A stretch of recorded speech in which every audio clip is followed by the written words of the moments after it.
All right, welcome back in. I've lost track of time. I think this is hour 6, so we might be like right at the halfway point now of the day of conversation. And I'm excited to welcome in Mac and Kirsten to talk about eating disorders in the LGBTQIA plus community. And Mac, first of all, I have to give a shout out. It was 1 year ago today that we were in that hot auditorium at Northwestern, taking cover from tornadoes and sharing our stories of recovery. And it was such a special day. And it's so cool that we're able to get together again this year for Eating Disorders Awareness Week and talk about eating disorders in the queer community. So Mac, would you like to go ahead and introduce yourself first, and then we'll pass it off to Kirsten? I'd love to. It's pretty incredible to think about where we were a year ago, to be honest with you. Kirsten, I don't even think you've heard the story, but we were basically in a basement for our halftime show at Northwestern University while presenting about eating disorder recovery through creativity, through arts, all the things. And I just can't believe we were in a basement. I still think about that moment every single day. Anyways, hi everyone. My name's Mac. I think this is number one, this is just such an incredible moment. Not only do I get to partner with Jason at ANAD, but I get to partner with Kirsten, who I've gotten to meet through Big Gal Backpacking, what I'm wearing my t-shirt, and through the community center. So a little bit two-parter here. Mac, she, her, out here in Boise, Idaho. I do some work at Equip. That's where I'm at. And if you haven't heard of Equip Health, definitely check us out. And Jason, I met through ANAD. So I'm on the community engagement board there, but I also volunteer as a group lead, and also I lead a group of group leaders. So love doing the work over there, especially as I host the LGBTQIA plus community. So if you haven't checked that out yet, please do, and check out our website and sign up for some free eating disorder group support.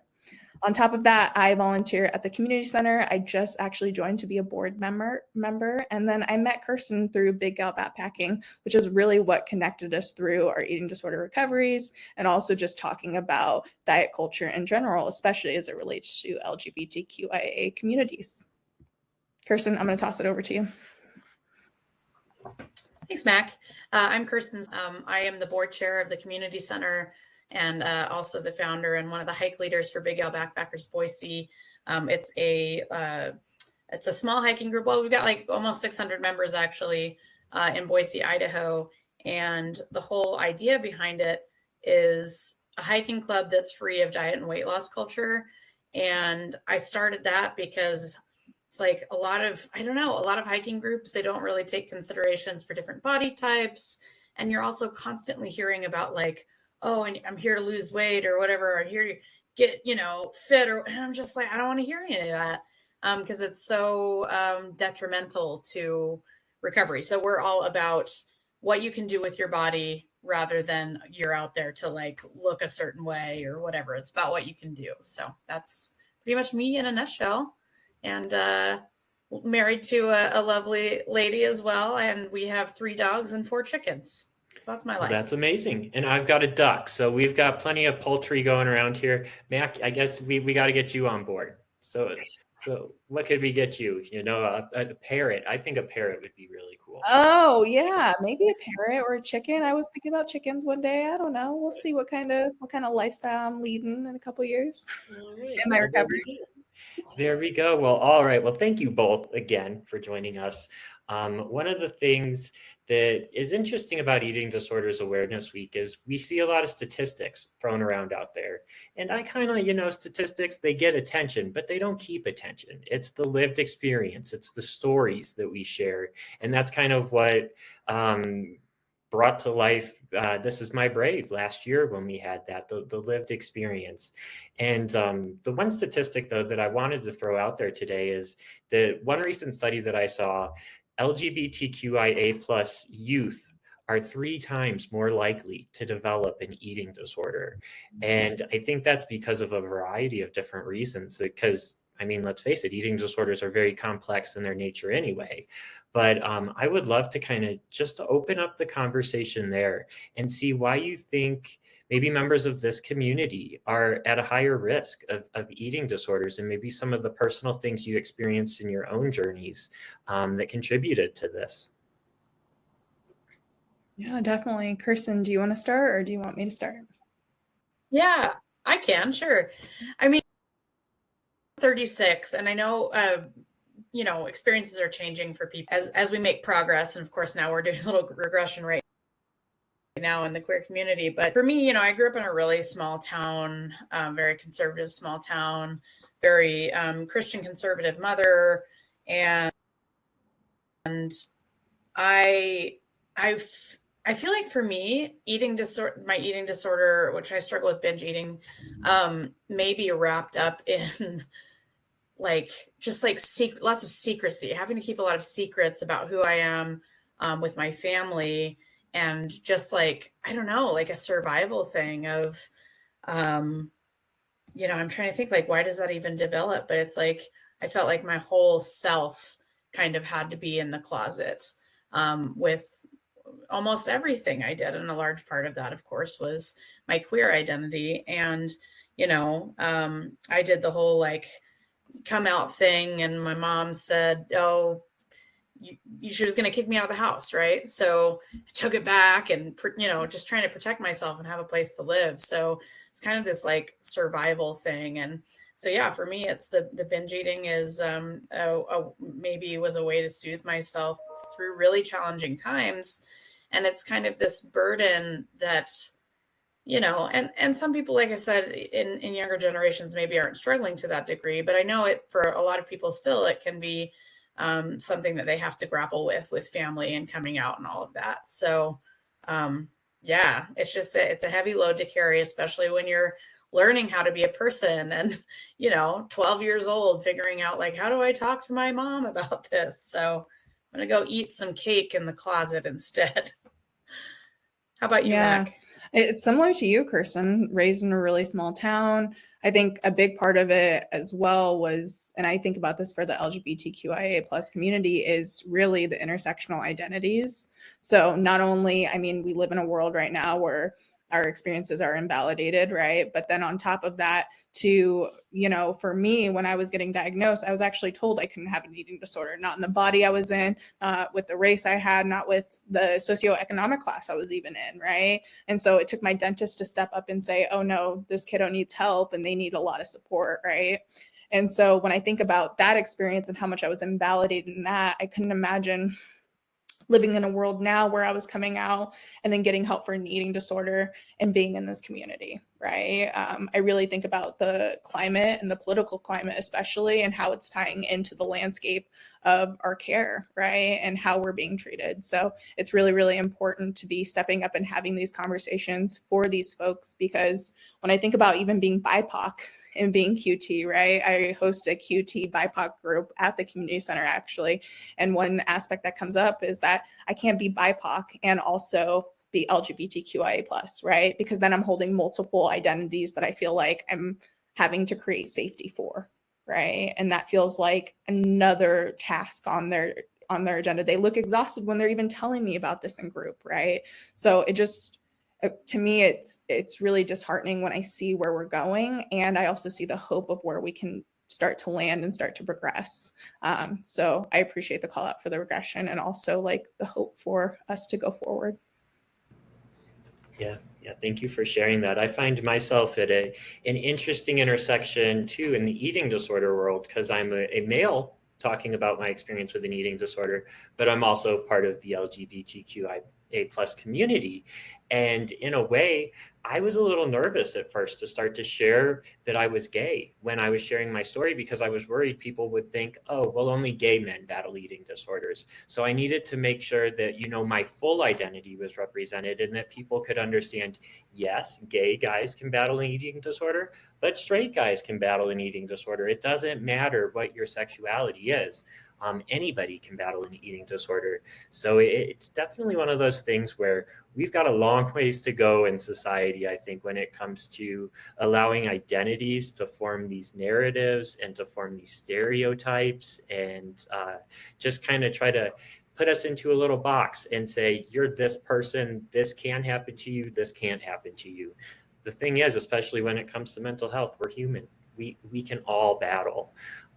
So I know that the community center is doing a fantastic job at bringing resources to Boise, because let's face it, even though it is a big big city. Is it a city? Boise's city, technically? Yeah, a big city.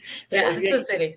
We'll call it a small Yeah, a city, small but city. yeah. So like it kind of goes back to my conversation I was having earlier with rural mines, where the resources are very hard to find, especially in a lot of these towns. And I can assume, especially for our community in Boise, it would be very hard to find resources. That's why it's so great that you're there. I'm wondering what tips would you have for people who are out there right now who maybe want to bring a difference to their community, want to create these resources, want to be able to better connect their neighbors and their loved ones with resources, whether it's eating disorder related or just I can't talk, LGBTQIA plus. You're almost on like what, hour 15 of hour 12, Jason? I don't even know what day it is anymore. Well, I can speak to resources a little bit just as far as the queer community goes. We do have a resource center at the community center, and part of that we now have the ANAD brochures and stuff that we can refer people to. But there's more than that. We also have a resource web page for people in the queer community to go to, of just like, it can be local stuff. There's also national information or more broad information on there about like, okay, I'm a parent of a new or a newly out trans kid. What do I do? Like, so we're a great place to start, but there's many resources available out there. People have different resource lists available online. And then another cool thing about the community center is we have a food pantry. And so if you're going through like struggling with food insecurity, you can come in and get food there for free as well. Mac, what's your take? I love the call in there for food insecurity, because I think about the linkage between food insecurity and eating disorders, right? And then also going back to LGBTQIA plus being at a higher risk for food insecurity, right? So it's all tying together of this kind of experience that it's telling, right? And on top of that, kind of giving back, right? You can give back to your local food banks kind of to build on that food insecurity, but really there's plethora of ways to really volunteer. I mean, I've really thrown myself into volunteerism because it's a way to fill my cup. But that being said, if you want to benefit from or give to, you can just, I mean, 10 years ago, you couldn't do this. It's wild. 10 to 15 years ago, like when I got on Google and looked up like free eating disorder support, it was pretty limited. And today it's wild in 2025. I mean, I look to Project Heal, I look to ANAD. There's a lot of just great resources that these nonprofits are doing, not only for the LGBTQIA plus community, but also the conversations we're having. Some of the resources that are going to be linked to this particular panel, right? The Trevor Project did incredible research around the stats that Jason actually presented on, talking about eating disorders in these communities, but specifically also trans communities. So the amount of trans research that has come out in the last few years as well is just, it's incredible, but also telling to the work that still needs to be done, right? So when I think about giving back, look to your national chapters, look to Meetup. Like I downloaded an app and I found Kirsten through an app on Meetup and went to Big Gal Backpacking Hike, and then found inclusion not only for fighting against diet culture, but then I found an LGBTQIA community on top of that, and then being able to build on a BIPOC group on top of that. And then going back to all these intersectional identities, if you kind of feel yourself in these moments and during this time in the world, sometimes I can feel a little exhausted, right? Fill your cup in other ways to give back to the other identities that you are a part of. Kind of what Jason was saying is like, I'm male and I'm part of the LGBTQIA plus. So how do I kind of go and seek out these male identifying folks and kind of have that community as well, right? Leaning into both aspects. Really fill your cup and give back to the cup. Make sure you're balancing it. Well, and I'd like to add on that too, that like, as far as resources go, like people are a huge resource. And just like you were saying, Mac, it's been really, I feel like with the hiking club, it's been really instrumental in my, steps toward recovery, because seeing that other people have challenges and you're talking about them, or that you're even interested in having a environment free of diet culture, like I don't know, just having people to lean on. I feel so much more connected to my community, and it gives me a lot of empowerment for myself of like, it's okay to love myself. These people love themselves. They love me. I don't know. So yeah, really just getting out there. There are lots of opportunities to get out there and meet people who want to support you and want to bring good things to the community. People are a resource. I'm getting that tattooed on me somewhere at some point. Yeah, Nice. well, I think it all comes back to finding our people. And that's one thing that, especially here at ANAD, we try to do too with our different peer support groups and our different pop-up groups that are identity-based or focused on different segments of the population, so that people can connect with individuals who get it, who understand where they've been. And I think on that note, one of the things that's interesting in our community is the pressure that we might feel around body image, or kind of how we view ourselves, and how oftentimes individuals in our own community might be the harshest critics. So where we go for support, sometimes we're getting the opposite. I wonder if you could maybe expand a little bit more on that.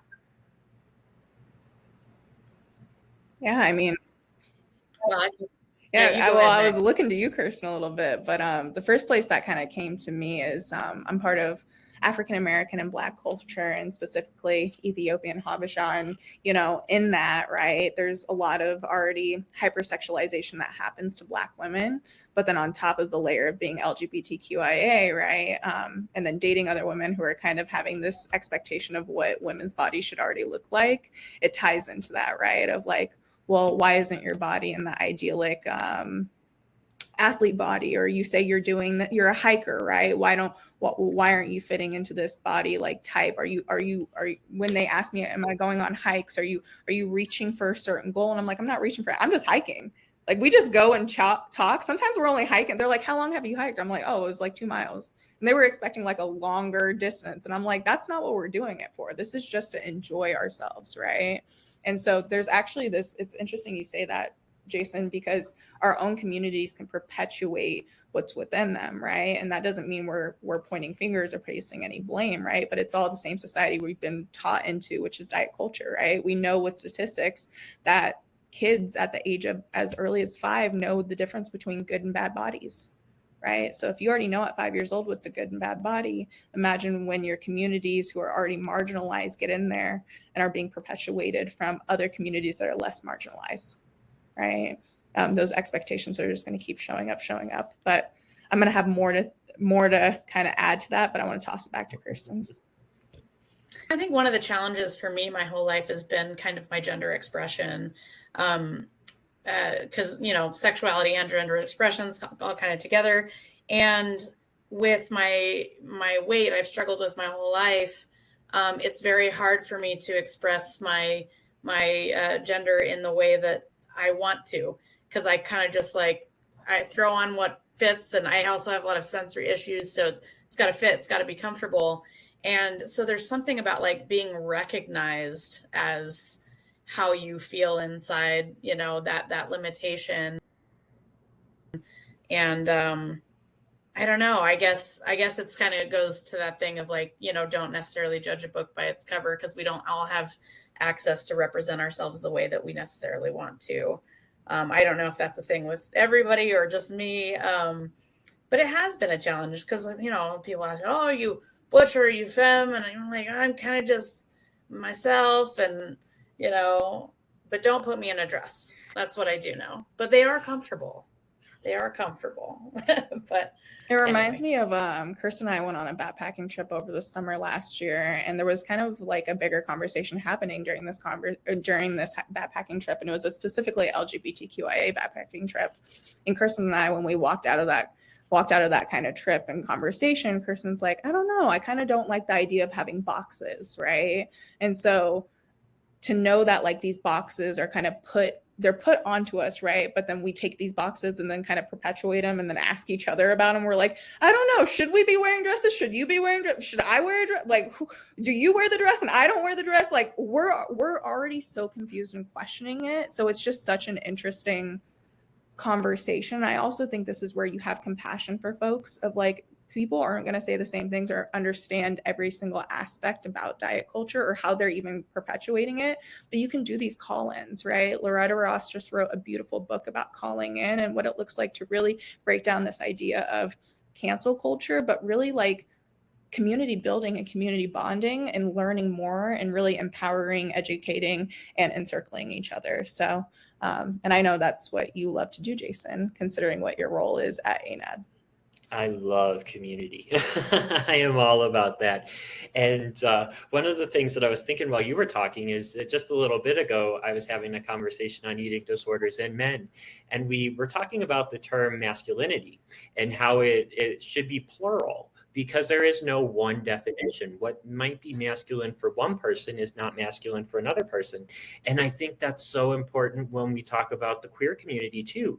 What makes me queer might not be exactly your definition of queer or somebody else's. So we have to remember to stay away from those stereotypes, because we're guilty of doing that even within the community.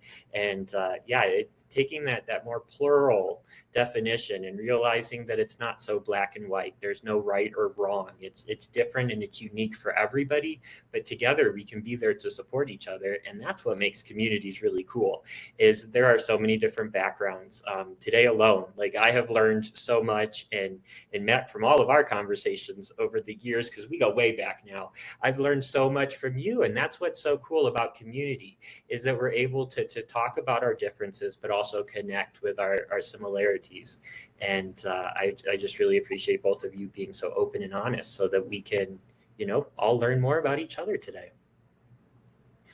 So one of the things that I wanted to touch on too is, it's interesting, as a gay guy, I'm attracted to the same body types that trigger me, that cause that competition. So it's a very interesting dynamic, because I might find myself comparing myself to somebody if I find myself attracted to them, and then it starts that negative spiral, and it just goes out of control from there. So I always point that out, that as like an additional maybe caveat to the whole body image and gay thing. Like, I definitely notice that happening from time to time. But one of the questions that I wanted to get to before we run out of time here, which I don't know where time is going, is why is respecting and understanding our identities so important to healing and to the recovery process?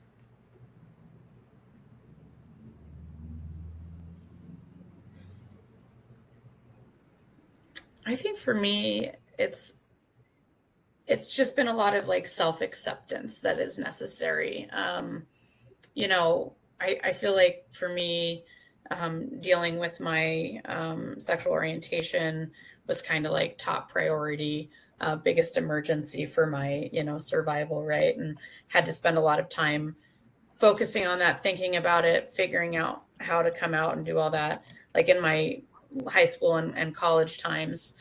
And so I didn't have the mental energy to spend on trying to work on eating disorder recovery. And now that I am at a place in my life where I feel comfortable and in my sexuality and safe with being out and stuff, I can now focus on the mental side of things I need to with my eating disorder. And a lot of that, like I said, with the hiking group, has been learning to appreciate my body for what it can do, not what it looks like. And that has been so freeing for me. And I still struggle, and I'll probably always struggle, but it's been really freeing to me to give myself permission to be kind to myself and like love myself for who I am. Which, luckily I did with being queer as well. So now I'm on that next journey. Mac, how about you? Not me trying to not cry right now. There's just something beautiful about that. Whenever we can get Mac to cry, it's been a good conversation. That's when you just know. Well, it's easy to make me cry. But that being said, I've never gotten to hear Kirsten's recovery story, but also talk about recovery in this capacity. So it's just a beautiful moment right now, just in general. So it's just bringing me to a place of just a lot of peace. But also I heard a theme that came out of Kirsten, which is acceptance, right? And a big piece coming out of my recovery is the whole time that I had my eating disorder, not being only invalidated by my providers, I then invalidated myself. I was like, okay, I'm in too big of a body to have an eating disorder, so I need to be quiet. I'm not going to tell anyone. I'm going to make myself, if society wants to make me smaller, I will make myself smaller. Kirsten knows this, Jason, you know this. I have a boisterous laugh. Like I could laugh so loud, I could take up a whole space, right? But if you would have met me through my eating disorder, I wouldn't laugh like that. I wouldn't I would literally invalidate myself in every capacity. Not only would I straighten my hair, I would wake up at 5 a.m. and just straighten. I would take the whole culture out of me, right? I would wear makeup that was three skin tones too light, right? Just to make myself whiter, right? And so in that capacity, you have to be able to understand your identities to really tie it to your recovery, because you're validating yourself, but you're also validating the fact that you deserve care, you deserve treatment, you deserve to be in a place of safety, respect, and acceptance, right? And by living in that, it's really difficult. And through all that, right, once I got to recovery, I didn't even know I was gay, right? Like I came out the closet because I hit a point of self-actualization. I was like, oh, by the way, grandma, I have an eating disorder. I just hit recovery. Also, I'm done straightening my hair. I'm sick of it. I'm going to have big hair. I also have a big laugh now, by the way. It might scare you sometimes. That's okay. And last but not least, I like girls, right? My whole life completely. Like she was like, who are you? And I was like, yeah, sometimes we change the recovery, and that's the beautiful part of it. So know your identities, validate them, and also be able to show up in them, because we're very intersectional creatures, right? And that also ties into me being hard of hearing and deaf, right? Like to know that like I'm louder because of that reason, and it's okay to take that space, and I don't need a justification anyways, right? Take the space to take the space. So yeah, there's just something really important there to not letting this eating disorder, but also society, just like make you smaller when you don't deserve to be. I feel like that's the mic drop right there. That's a perfect place to start to wrap up our conversation. One thing that I've been trying to do when I talk to everybody today is ask them for the one sound bite. So what is one thing you wish other people knew about eating disorders? So I'll let whoever wants to go first can go first. I guess for me, it's that eating disorders can be invisible, I, for a time, was going to this recovery meeting, and was thinking of myself as binge eating disorder, and thinking, okay, all people are big, but there were a lot of people in that room with binge eating disorder who to me looked quote unquote healthy, which is not a term I would use anymore, but at the time, 10 years ago. And it was really eye-opening to me that we don't know what people are struggling with. And so it's best you don't need to talk about food and diet and all that stuff in yesterday I was with somebody, and they were a real small person talking about how they don't want to get fat, and it's like the worst thing that could possibly happen to them. And I'm thinking, man, that person doesn't know what I've been through. And I just wish that we were all a little bit more mindful about kind of what we say, and the backgrounds that people have, that we just, because you can't see it. Yeah. Such a great reminder. I think my one soundbite, honestly, Jason, and this is what I say to every single person that crosses my path, is you deserve to heal. Regardless of what that looks like, you deserve to heal. So if anyone stands in your way, that's the one line you get to say to them, and you walk right past them, and then you continue to take that space. Because sometimes folks aren't going to give you space. So you got to take it and own it, and then keep screaming it. I will scream it from every rooftop if I have to, and every single hike, that I deserve to heal. And we may still continue healing throughout this lifetime, whether it be from our eating disorders, whether it be from our inner child, whatever it looks like, but you deserve to heal. I love that. Yeah. And if anybody stands in your way of healing, give me their name and I'll go talk to them.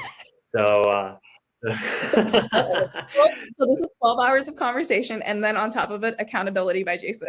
Exactly. That's tomorrow. That's what we're doing tomorrow.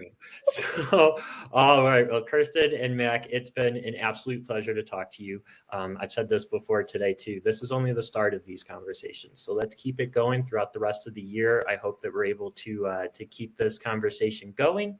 And I thank you both for the work that you're doing there in Boise and across the country. So thank you both. Thank you so much to you too.